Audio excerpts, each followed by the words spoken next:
دوسری طرف سے بھی غیرت کھائی جاتی تھی، اور ان کا جو سینئر ہوتا تھا یا بہت بڑا افسر ہوتا تھا وہ بھی اپنی زرہ اتار کے سارے کورز اتار کے آ کے لڑائی لڑتا تھا، اور وہیں پہ اکثر جنگوں کے فیصلے ہو جاتے تھے۔ عمران خان نے خیبر پختونخوا اور پنجاب کی حکومت چھوڑ کے، یعنی اپنی زرہ اتار کے میدان میں آ کے کھڑے ہو کے للکارا کہ آؤ میرے ساتھ مقابلہ کرو، لیکن دشمن اتنا بزدل تھا کہ جو عمران خان نے زرہ پھینکی وہ بھی اٹھا کے اس نے اپنے اوپر پہن لی اور عمران خان کو مارنا شروع کر دیا۔ وہ برابر کا مقابلہ کرنے کی طاقت ہی نہیں رکھتا۔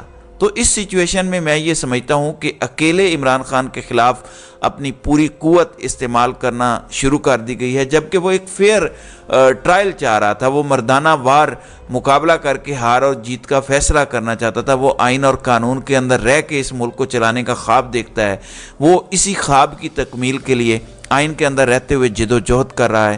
پنجاب اور خیبر پختونخوا کی حکومت توڑنا اور چھوڑنا یہ بھی آئینی اور قانونی جد و جہد کا حصہ تھا، لیکن دوسری طرف نہ مرد کھڑے تھے، دوسری طرف ڈرپوک بزدل کھڑے تھے، اتنا بزدل دشمن کہ کبھی کبھی ان پہ ترس آتا ہے۔ آپ یقین کریں کہ آج جو بھی عمران خان کے مخالف کھڑے ہیں، تاریخ ان کو صرف غداروں کے نام سے یاد کرے گی۔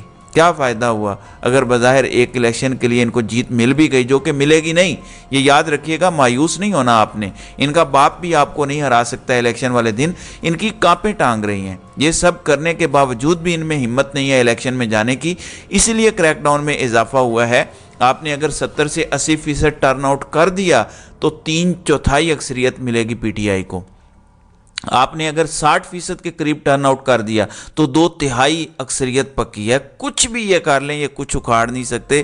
یہ خواتین جیلوں میں بیٹھے ہوئے بھی نواز شریف اور مریم کو شکست دیں گی، یہ میں آپ کو لکھ کے دینے کو تیار ہوں۔ ان کو نکالیں گے تو نہیں، لیکن یہ وہیں سے کاغذات نامزدگی جمع کروائیں گی اگر تو ایکسیپٹ ہو گئے، کیونکہ ابھی تک ان کو سزا تو نہیں ہوئی، ان کے خلاف تو چلان بھی جمع نہیں ہوا۔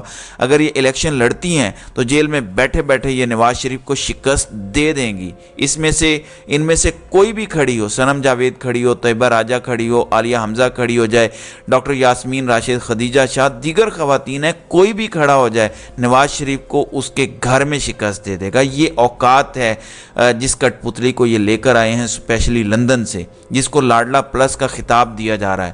اب دیکھنا یہ ہے کہ 2 دن بعد ججز کیا فیصلہ دیتے ہیں۔ تمام حقائق ان کے سامنے رکھے جائیں گے، ان کو قائل کرنے کی کوشش کی جائے گی کہ جیل ٹرائل ہی بہتر ہے، اور اس دوران ججز کو اپروچ بھی کیا جائے گا۔ پہلے بھی کیا گیا ہے، لیکن اتنا زیادہ سنجیدہ نہیں لیا گیا اس معاملے کو۔ اپروچ دوبارہ بھی کیا جائے گا، اور ان کو اپنا فیصلہ اگر وہ سوچ رہے ہیں تو بدلنے کے لیے اپنے طریقوں سے، اپنے حربوں سے قائل کرنے کی کوشش کی جائے گی۔ میاں گل حسن اورنگزیب کا تو ٹریک ریکارڈ یہ بتاتا ہے کہ وہ بلیک میل نہیں ہوتے، ہو سکتا ہے تھوڑا سا پیچھے ہٹ جائیں، لیکن بلیک میل نہیں ہوتے۔ لیکن جسٹس سمن رفت کو نہیں جانتے کہ کیا وہ سٹینڈ لے سکیں گی یا پیچھے ہٹ جائیں گی، اور اگر یہ متنازعہ ڈیسیژن آیا تو فیصلہ پھر سے ریفری جج کے پاس جائے گا، اور ریفری جج پھر کیا فیصلہ کرے گا یہ تو آپ اچھے طریقے سے جانتے ہیں۔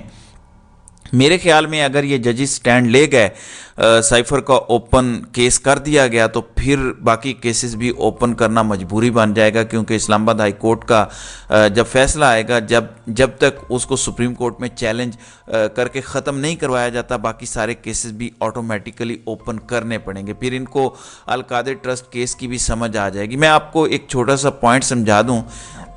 ملک ریاض 190 ملین پاؤنڈ پاکستان لے کے آیا اور سپریم کورٹ کے اکاؤنٹ میں وہ جمع ہو گئے۔ الزام یہ ہے عمران خان کے اوپر کہ آپ نے ان کو یہ پیسے لا کے سپریم کورٹ اکاؤنٹ میں ایڈجسٹ کرنے میں مدد دی، جس کے بدلے ملک ریاض نے آپ کو یونیورسٹی کی زمین دی اور بنانے میں مدد دی۔ یہ الزام ہے۔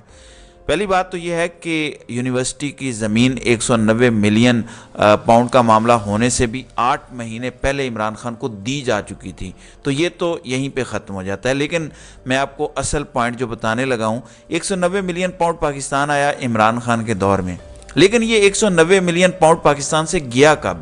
کوئی منی لانڈرنگ ہوئی ہوگی تو پیسہ باہر گیا ہے، جس کی وجہ سے اسے واپس لانا پڑا، اور وہ نواز شریف کا دور تھا۔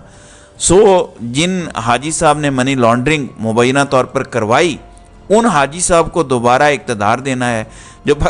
جو ملک کا لوٹا پیسہ واپس لے کے آیا اور سپریم کورٹ کے اکاؤنٹ میں ڈلوایا، اس پر کیس بنا دیا ہے۔ تو میرا آپ سے سمپل سوال ہے، جس نے منی لانڈرنگ کروا کے ملک کا پیسہ باہر بھیجا، کیس اس پہ بنتا ہے یا جو ملک کا پیسہ واپس لے کے آیا کیس اس پہ بنتا ہے؟ سمپل سوال ہے جس پر میں چاہوں گا کہ آپ مجھے جواب دیں۔